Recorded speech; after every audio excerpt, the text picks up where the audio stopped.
Okay, Assalamualaikum warahmatullahi wabarakatuh. Hari ini saya akan membentangkan tentang company information about Amazon. Group members terdiri daripada saya, Muhammad Sami bin Muhammad Zulkifli, Muhammad Daniel bin Rashidi, Muhammad Ahmad bin Ayub dan Muhammad Rashdan bin Muhammad Baskaran. First adalah summary company. Amazon.com ialah perusahaan berasaskan internet yang luas yang menjual buku, muzik, filem, perkakas rumah, elektronik, mainan dan banyak barangan lain, sama ada secara langsung atau sebagai orang tengah antara peruncit lain dan berjuta-juta lagi pelanggan Amazon.com. Perniagaan perkhidmatan webnya termasuk menyewa storan data dan sumber perkomputeran yang dipanggil perkomputeran awam melalui internet. Kehadiran dalam talian yang besar adalah sedemikian rupa sehingga pada tahun 2012 1% daripada semua trafik internet di Amerika Utara mengembara masuk dan keluar dari pusat data Amazon. Second adalah marketing evaluation. Penyesuaian berlaku apabila Amazon menyesuaikan strategi pasarannya apabila memasuki pasaran asing. Strategi penyesuaian yang dilakukan oleh Amazon merangkumi kaedah penetapan harga, campuran promosi dan pembungkusan produk atau malah produk itu sendiri untuk memenuhi keperluan dan keutamaan pasaran tertentu. Penyesuaian berlaku apabila mana-mana elemen strategi pemasaran diubah sesuai untuk mencapai kelebihan daya saing apabila memasuki pasaran asing dan dengan itu mencapai prestasi firma. Strategi penyesuaian mungkin tidak begitu rumit, tetapi pengubahsuaian mudah logo dan warna pembungkusan boleh mencapai objektif pemasaran atau mungkin melibatkan pembangunan produk baru yang lebih sesuai dengan selera tempatan atau model pembayaran baru yang lebih sesuai untuk ekonomi dan pasaran tempatan. Assalamualaikum warahmatullahi wabarakatuh. My name is Muhammad Rashdan bin Muhammad Baskaran. My metric number is 03 DPR20F1. Hari ini saya nak present tentang marketing segmentation yang dipilih oleh syarikat Amazon. Jenis type of yang pertama ialah geografi. Kriteria segmentasinya wilayah. Segmen pelanggan sasaran Amazon bagi wilayah adalah lebih daripada 100 negara. Seterusnya ialah ketempatan bandar dan luar bandar. Bagi jenis segmentasi demografi, kriteria segmentasi umur 14 dan lebih tua. Bagi jantina, lelaki dan perempuan. Peringkat kitaran hidup, peringkat sarjana muda, orang bujang yang tidak tinggal di rumah pasangan baru kahwin, muda dan tiada anak. Saran penuh 1, anak bongsu bawah 6 bulan. Yang kedua, anak bongsu 6 atau lebih. Yang ketiga, pasangan suami isteri yang lebih tua dengan tanggungan anak. Itu bagi empty nest 1, pasangan yang lebih tua berkahwin, tiada anak yang tinggal bersama. Empty nest yang kedua, pasangan yang lebih tua bersara, tiada anak yang tinggal di rumah.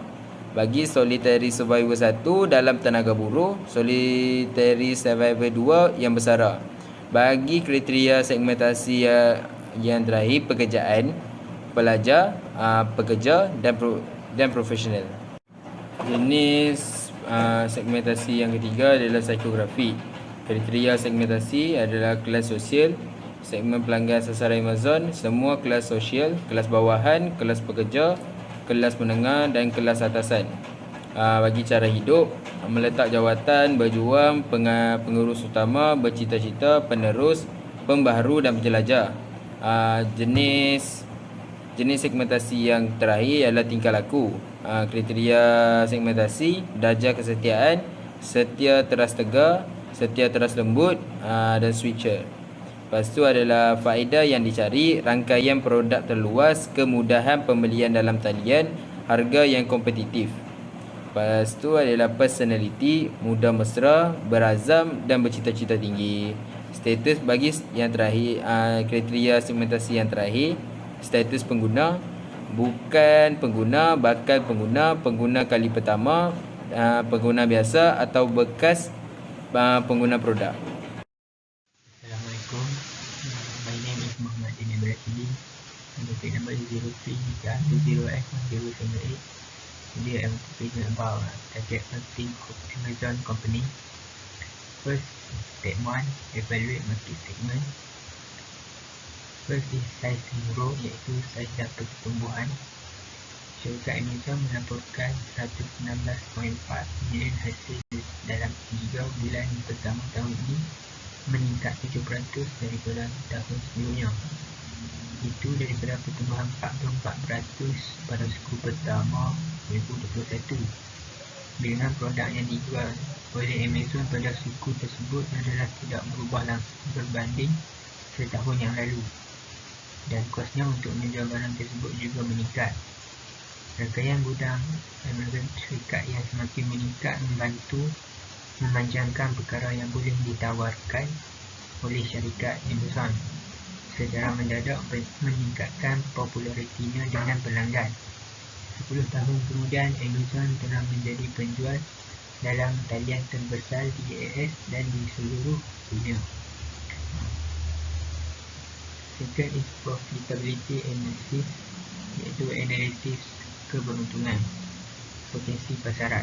Pada tahun 2020, Amazon menduduki tempat pertama dari segi hasil syarikat dalam kalangan syarikat internet dagangan awam global, dengan hasil tahunan kira-kira $386 bilion AS. Di peringkat itu berada jauh di hadapan daripada pesaing terdekat iaitu Google dan Alibaba. Yang kedua ialah sales forecast, iaitu ramalan jualan. Sekian orang dalam meramalkan bahawa jualan hidangan runcit Amazon di seluruh dunia akan mencecah $729.76 bilion pada 2022. Jualan bersih meningkat 22% kepada $469.8 bilion pada tahun 2021, meningkat daripada $386.1 bilion pada 2020, menurut laporan peningkatan suku tahunan syarikat Amazon. Okay, next is competitive analysis, iaitu analisis kompetitif. Pesaing terbesar Amazon ialah Alibaba, eBay, Walmart, JD, Flipkart dan Rakuten. Untuk halayak perkhidmatan penstreaman dalam talian, Amazon bersaing dengan Netflix, Hulu, Apple TV dan Disney. Pesaing utama Amazon dalam industri pengkomputeran awam ialah Alibaba Cloud dan Microsoft Azure. Gabungan teknologi maklumat yang canggih, rangkaian gudang yang luas, pengurusan inventory berbilang peringkat dan pengangkutan yang sangat baik menjadikan rantaian bekalan Amazon paling cekap antara semua syarikat utama di dunia. Yang kedua ialah company objective and resources, iaitu objektif dan sumber syarikat. Objektif syarikat Amazon adalah menyasarkan untuk menjadi syarikat yang paling mengutamakan pelanggan. Misi Amazon adalah untuk terus meningkatkan tahap pengalaman pelanggan dengan menggunakan internet dan teknologi untuk membantu pengguna mencari, menemui dan membeli apa sahaja secara memperkasakan perniagaan dan pencipta kandungan untuk memaksimumkan kejayaan mereka. Okay, next is step 2, selecting the target segment, iaitu memilih segmen sasaran. Yang pertama ialah geographic segmentation, iaitu pembahagian geografi. Yang pertama ialah dari segi rantau. Amazon meliputi lebih daripada 100 negara. Yang kedua ialah kepadatan, kedua kawasan bandar dan luar bandar. Yang kedua ialah demographic segmentation, pembahagian demografi. Age, iaitu umur, ialah orang berumur daripada 18 tahun. Yang kedua ialah jantina, iaitu gender, lelaki dan perempuan. Life cycle stage, peringkat ketahanan hayat individu yang terselamat tunggal, bersarang penuh, bersarang kosong ataupun bersendirian yang dibahagikan kepada mengikut kitaran hidup dengan keluarga klasik. Yang keempat ialah occupation, iaitu pekerjaan, meliputi pelajar, pakar dan orang-orang profesional. Yang ketiga ialah behavioral segmentation, iaitu pembahagian dari segi tingkah laku. Yang pertama adalah loyalty, iaitu kesetiaan, meliputi tegar dan penukar lembut. Yang kedua adalah benefit, iaitu faedah, meliputi pelbagai produk, kemudahan harga yang kompetitif. Yang ketiga ialah personality, meliputi mudah mesra, berazam dan bercita-cita tinggi. Yang keempat ialah status pengguna, iaitu user status, meliputi bukan pengguna yang berpotensi, yang pertama kali mengguna, dan biasa ataupun bekas pengguna. Yang keempat ialah psychographic segmentation, iaitu pembahagian psikografi. Yang kelima adalah social class, iaitu kelas sosial, meliputi bekerja, pertengahan dan atasan. Yang kedua adalah lifestyle, iaitu gaya hidup, pengurus perdana, penjelajah, pejuang dan pembaharu. Okay, last for target marketing for Semen Company adalah step 3, target market strategy, iaitu strategi pasaran sasaran. First is differentiated marketing, iaitu pemasaran yang berbeza. Ia digunakan apabila syarikat Amazon menetap pada satu segmen pasaran dan beberapa segmen pasaran yang menyediakan peluang terbaik untuk mereka. Setiap segmen disasarkan dengan tawaran istimewa yang direka untuk menarik khusus kepada pembeli pasaran tersebut. Sekian, terima kasih. Market positioning, pembahagian penyesaran dan pentundukan Amazon melibatkan satu set aktiviti yang bertujuan untuk menentukan kumpulan orang tertentu sebagai pelanggan dan membangunkan produk dan perkhidmatan yang menarik kepada kumpulan ini.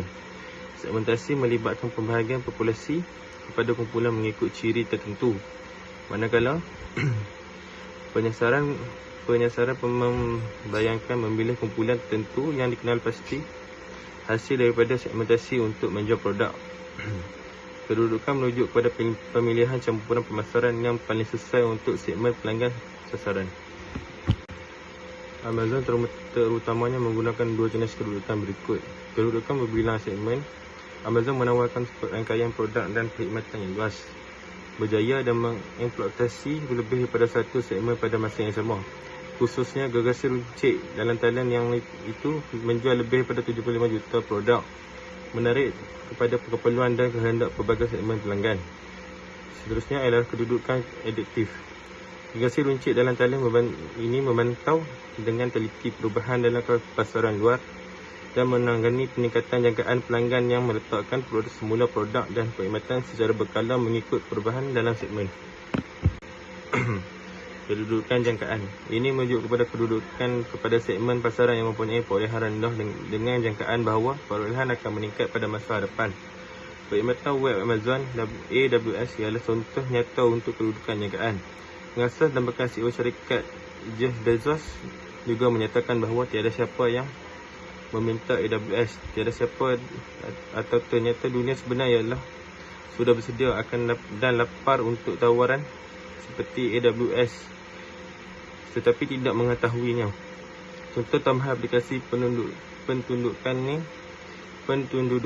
jangkaan oleh gergasi e-dagang ini itu termasuk Amazon Search Maker, Amazon Comprehend dan Amazon Recognition. Kedudukan jurang seterusnya ialah kedudukan jurang berhenti.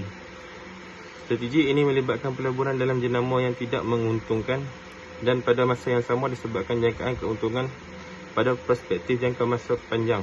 Gergasi e-dagang itu menggunakan strategi kedudukan jurang henti berhubung dengan beberapa jenama yang seperti Cos 10, Happy Belly dan Bedaka.